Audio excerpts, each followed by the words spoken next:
Hello दोस्तों, आज हम पढ़ते हैं अमृतसर की संधि 1809 ईस्वी। अमृतसर की संधि के प्रावधान क्या हैं? सतलुज नदी सीमा बन गई। उत्तर में रणजीत सिंह, दक्षिण में कंपनी। जो सतलुज नदी थी वो सीमा बन गई थी। उत्तर में रणजीत सिंह थे और दक्षिण में कंपनी। सतलुज नदी के किनारे रणजीत सिंह ज़्यादा सेना नहीं रख सकते थे। इसमें जो संधि में था कि जो रणजीत सिंह है ये सतलुज नदी के किनारे अपनी ज़्यादा सेना नहीं रख सकते थे। इस संधि से रणजीत सिंह को उत्तर में प्रसार करने की छूट मिल गई। इस संधि की अमृतसर की संधि से जो रणजीत सिंह थे इनको उत्तर की दिशा में अपने साम्राज्य को प्रसार करने या फैलाने की छूट मिल गई थी। इसमें जो बिचौलिया था चार्ल्स मेटकॉफ, और जो गवर्नर थे इस समय गवर्नर थे लॉर्ड मिंटो फर्स्ट।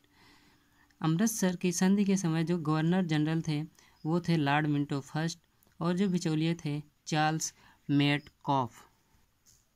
इसके बाद फिर अगले गवर्नर बनते हैं लॉर्ड हेस्टिंग। जो लॉर्ड हेस्टिंग थे इसने भारत आते ही कंपनी की विस्तारवादी नीति को पुनः चालू करता है। जो लॉर्ड हेस्टिंग होते हैं ये भारत में आते ही अपनी विस्तारवादी नीति को पुनः प्रारंभ करते हैं। ये पहले कंपनी की नीति के आलोचक थे। पहले ये कंपनी के नीति के आलोचक थे, फिर बाद में ये कंपनी के सहयोगी भी हो गए। लॉर्ड हेस्टिंग के कार्य, जो लॉर्ड हेस्टिंग के कार्य हैं उसमें है नेपाल से युद्ध, फिर है पिंडारियों का दमन, तीसरा मराठा संघ की समाप्ति, इसके बाद है रैयतवाड़ी व्यवस्था, उसके बाद है मुगल बादशाह के साथ व्यवहार। इसमें पहला नंबर है प्रथम आंग्ल नेपाल युद्ध। प्रथम आंग्ल नेपाल युद्ध के कारण है गोरखा साम्राज्य विस्तार करना चाहते थे। जो गोरखा साम्राज्य था वो विस्तार करना चाहते थे।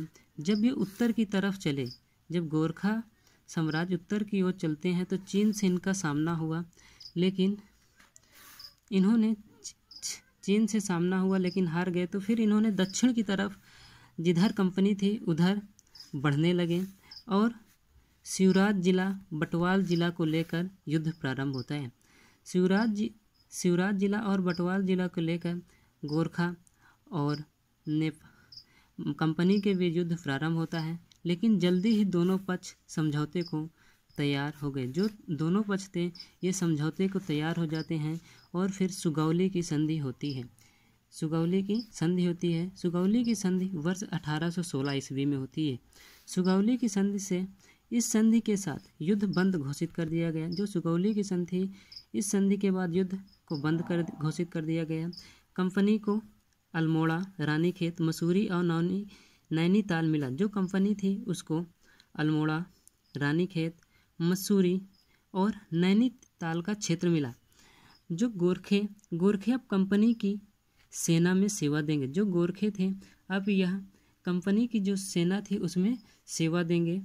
वर्तमान में भी यह संधि जारी है। वर्तमान मतलब इस समय भी यह संधि जारी है। गोरखे अब भी यूके में अपनी सेवा देते हैं। इसके बाद है जब लॉर्ड हेस्टिंग नेपाल से युद्ध कर रहा था, तभी इसके पास मराठों के बीच विवाद की सूचना मिलती है।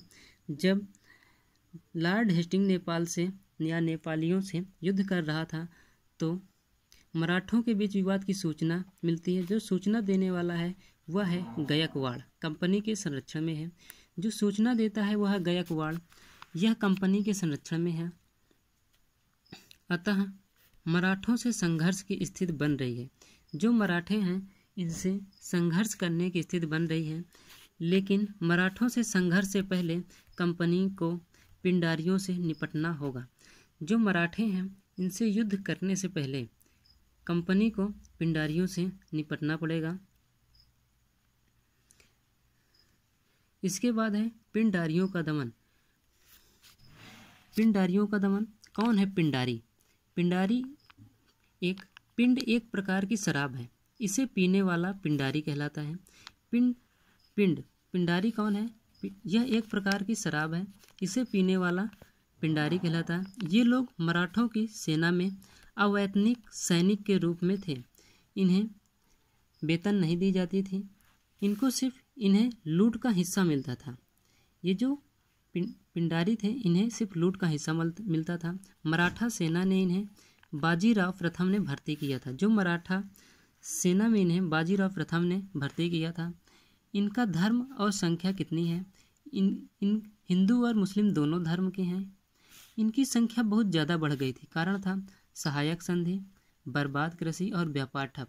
संख्या बढ़ने का कारण था, पहला था सहायक संधि, दूसरा कारण था कृषि बर्बाद हो चुकी थी और जो व्यापार था ये ठप हो चुका था। लॉर्ड हेस्टिंग के समय पिंडारी नेता वासिल मोहम्मद, करीम खां और चीतू, ये तीनों पिंडारी नेता थे। कंपनी एक विशाल सेना लेकर पिंडारी का दमन करती है, जिसमें 300 तोपें और 1 लाख सेना थी। इसके बाद है वसीम मोहम्मद। जब युद्ध होता है तो वसीम मोहम्मद ये आत्महत्या कर लेते हैं और करीम खां इनको जागीर दे दी गई। जो करीम खां इनको जागीर दे दी गई और चीतू जो थे ये असीरगढ़ के जंगल में गए, जहां इनको चीता खा गया। चीतू को असीरगढ़ के जंगल में गए थे और जहां इन्हें चीता खा जाता है। इसके बाद है मराठे और लॉर्ड हेस्टिंग के बारे में हम कल पढ़ेंगे। दोस्तों, अगर यह वीडियो अच्छा लगे तो वीडियो को लाइक करें, शेयर करें और चैनल को सब्सक्राइब करें। धन्यवाद।